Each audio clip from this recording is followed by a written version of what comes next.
Welcome to another of the Builders Agency Lessons. What did we learn this week? So this week, actually, I think it was last week that I talked about the quick and dirty mock-up. And go see that episode if you are interested in mock-ups. But actually using them as a tool in your business to communicate and get better work done by your developers. Anyway, in other reasons. But this week, we're going to talk about the quick and dirty mind map. What is a mind map? Mind maps I've actually been using for a long, long time. I would even venture to say 15 years. I don't know when they were first constructed or created. There's been a number of products I've used over the years, but right now I use Miro. I started using Miro this last year. There was some older ones that I don't know. There's reasons I went to that. Doesn't matter. But it doesn't matter what mind map you use. The point of this is, what is the lesson? The lesson is actually that you can use Miro or mind maps as a communication tool as well in your agency, in your business, when you're communicating with others. Or a lot of times the way I use mind maps, and this comes into play internally when I'm trying to map out something I'm doing, figure something out, like sometimes, there's a lot going on, either just broadly or with a particular project, or if I'm trying to map something related to the team or, features or whatever. Sometimes just creating something in a doc or trying to think about it just in your head, or creating a doc or creating a bullet list, it doesn't really do enough for me. So I kind of naturally, like, this is mind map material. Let me open up the mind map and I'll start building my mind map. And a mind map, in the context I'm using it here and how I use it, is basically, it starts with like this. I'm going to do it's layman terms. I don't know if there's real terms for this, but basically you have a block, right, with some text in it. And that's your start. That's the home one. And then you can branch off of that. That branches off of that. That branches off of that.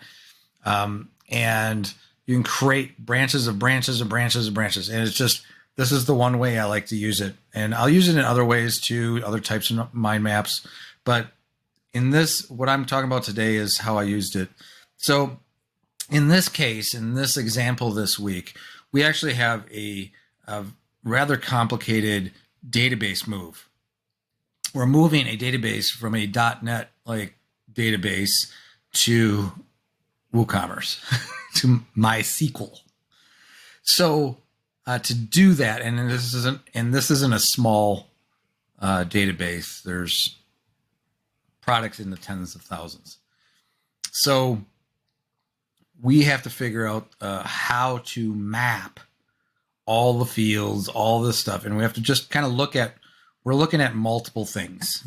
I'm not going to get into all the details, but the reason I had to get the mind map out is I actually had one of my developers kind of do an analysis of the database and all the stuff we're doing, and the mind map came into play for me after I got feedback there.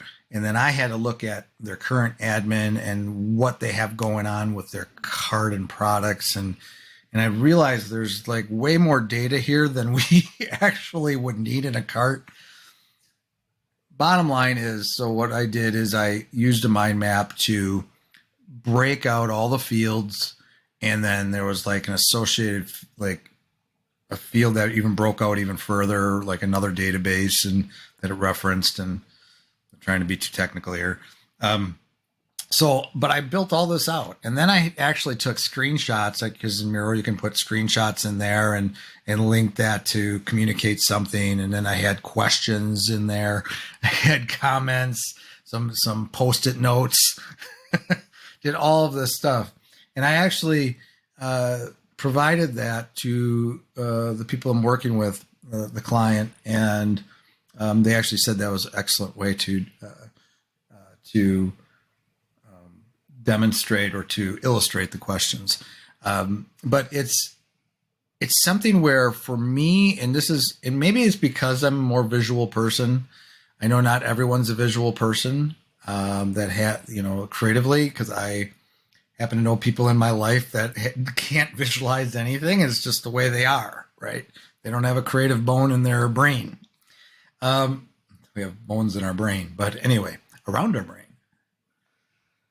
Anyway, so it's a great tool. It's a great way to quickly kind of break things apart and visualize things and communicate things. Just like doing a quick mock-up, doing something quick like that, having tools like that available that you can turn to that's beyond just your normal, like trying to do a sketch or something or whatever. It's a really, really nice tool. So if you get stuck, you got a problem that's complex, it's got a lot of moving parts, it's got things you got to kind of visually wrap your mind around, check out mind maps. There might even be some free ones out there. There used to be.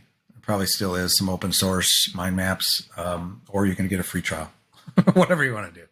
Miro's pretty cool. Miro's cool. I'm kind of on the fence with it.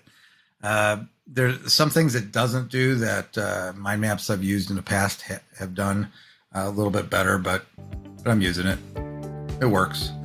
Until next time, thanks for listening. I hope it helped.